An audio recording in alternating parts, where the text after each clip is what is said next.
من هر روز پر دردم هیچ مسکنی آرامش نیست با تو هم دردم تو هر دوی مرخر تنویر هنوز سیکای تو سرم فرصت فکر رو اصلا میگیره سعی میکنم آروم باشم اما همش زخمی میشه من با صلیب گریه کردم فکر میکردم که زنده زربم هر روز به اونایی فکر میکنم که خیلی دوست دارم مثل مشهد این دنیا اهریمنیه حتی خدا توش هست یه غریبه اون درگیر مرگ مغزیه که مونده براش قلب سنگینه خدا باید کماد در بیاد دست من فقط تو برمیاد شاید بلنش حرکت کنه و یه روزی سراغم بیاد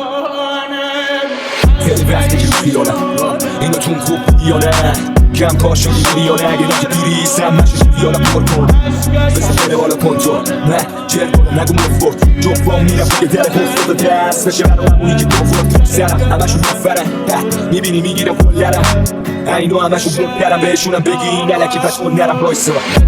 جلو میگه بوده پارسا من شدم بلده یه داستان بعد باک بوده میرم پی باستا با دستی که خاکی ها رو کرد آسفالت هنو تازم ببین تو فهمم درکیم بازنده نی هرچی رو هست میری اینجا زدن و همه رو ما بخشیدی ببین که دل پرمه هنو این صدای نامی هست میگه تو مرم بایده سفته این صف ما بیفایده هست ببین که این دل پرمه هنو هنو تو هم جایی هست این رو میشه فقط اگه پرده رو بگیری کنار بدی بایده هست دیگه پیرم در اومدن جایی که پیرم در اومدن آدم ها متنفرن کنید کدوم پیشم نموندن مردم مردیم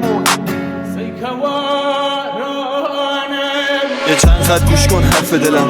درد دل یه مرد گلم صبحی از ما بهترون عطر نبودنت پر شده دورم هر جا که اسمت اومد من بیخبری بگم شدم با کارات آبرومو بردی و بازی چه یرف مردم شدم هرچند فرقی نداره تو آبرو نمیفهمی نمیدونستم ذاتت خرابه نمیدونستم که بیره